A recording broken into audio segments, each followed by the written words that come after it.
ant flow, shark week, the crimson wave, Satan's waterfall, flying the red flag, or whatever nickname you use to refer to none other than our periods. Yep, I said it. I said the word period out loud in front of a group of people. Heck, it's even for a grade. Shocking, I know. Today, I'm here to challenge all of you on why we should talk about the terrifying and, for some reason, uncomfortable topic of periods more often.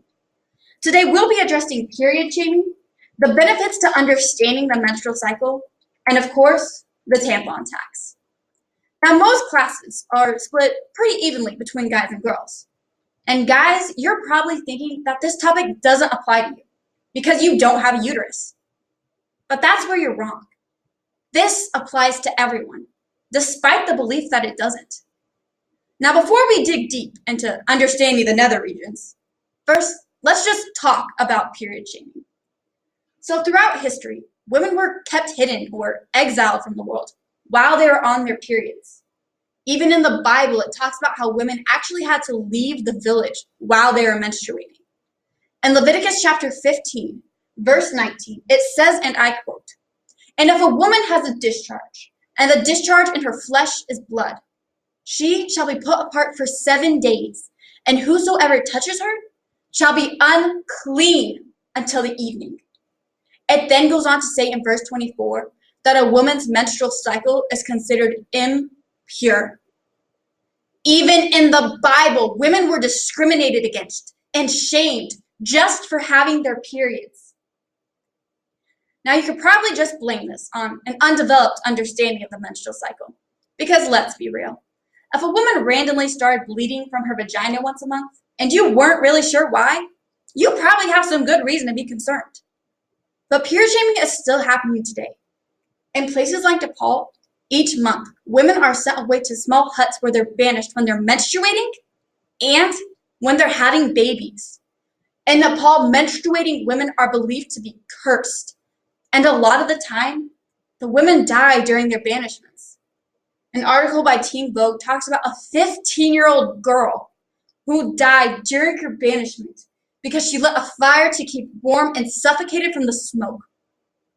Keep in mind that the average menstruating age is 12 years old.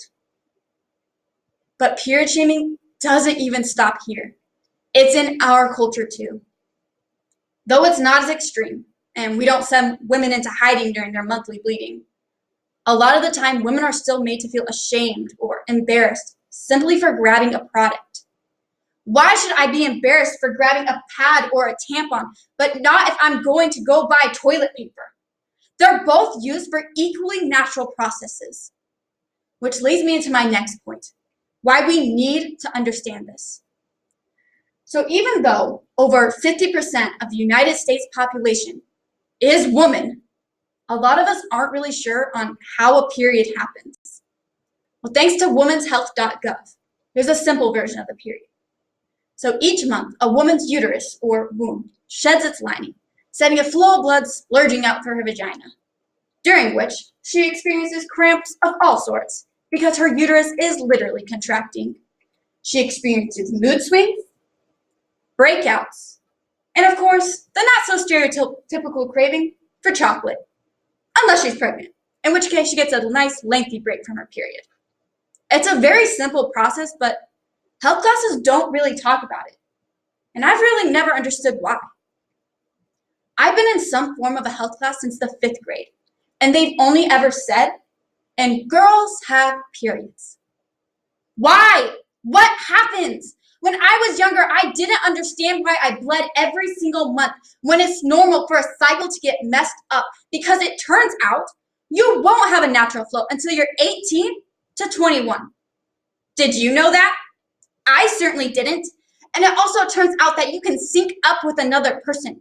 So periods are contagious now? Thanks, uterus. I am 17 years old, and I still don't understand the parts and functions of a vagina. This is a problem.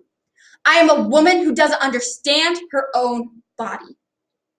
So flash things back to the 5th grade, when I first got the talk in school. They split the guys and the girls up for the sake of awkwardness, but were biased on what they told us. I had to learn in full detail how guys have wet dreams, but they never told me anything more on why I have a period. And guys, this is where it applies to you. You need to understand what is going on with a woman just as much as she does, if not just to understand what she's going through, but how the anatomy works, so one day you don't accidentally impregnate someone. Because despite popular belief that you won't get someone pregnant during her period, it is wrong. Whoever is telling that to you is lying to you. You can and you will. By not telling people what happens on both sides, for both genders, we are being deprived of an education that we need throughout our daily lives. Now, my last point is in regards to this ridiculous tampon tax. For those of you who don't know what the tampon tax is, the tampon tax is where menstrual products are taxed as a luxury item. Just let that sink in for a second. Me not bleeding through my underwear and jeans is considered a luxury. Wrong! Ice cream is a luxury. Lamborghinis are a luxury. Lounging by the pool at a 5-star hotel is a luxury. Pads, tampons, menstrual cups, panty liners, etc. are no luxury. Unless you want it to look like a crime scene every time I stand up from my chair. For the last time, they are no luxury. Did you know that at AL, where I go to school, we no longer have tampon machines in the girls' bathrooms? They took them out because girls were breaking into them just for a tampon. Now, I'm not trying to justify that stealing is right. But if a woman is going through the trouble to break into a machine just for a tampon, then something is wrong with the system. And something needs to be done. Now, a lot of you may just think I'm complaining because I can get them from the nurse. And you're right. So I go to the nurse and I ask for some tampons and she gives me one. And that's fine. So I come back later because you will go through at least 2 a day. And suddenly I have to pay for it. Now, don't get me wrong. I don't mind paying for it. It's 25 cents. But my question is why? If I don't change my tampon, I risk infection and sickness.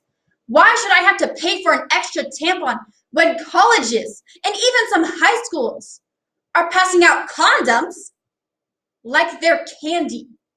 Iowa Western has a condom bar. Where's my tampon bar? Now, I'm not trying to say that safe sex isn't important, because yes, it is important. But that doesn't mean that we get to undermine the importance and development of menstrual products. I don't know if I've changed your mind about periods or not, but the fact that period shaming is happening, knowing what the benefits are to understanding the menstrual cycle, and just addressing the tampon tax, it all points to the fact that something needs to be done. Do you want to go uneducated in important areas like this for the rest of your life? I certainly don't. So take a stand with me. Demand the need for open period discussion, especially in sexual ed and health classes. Thank you.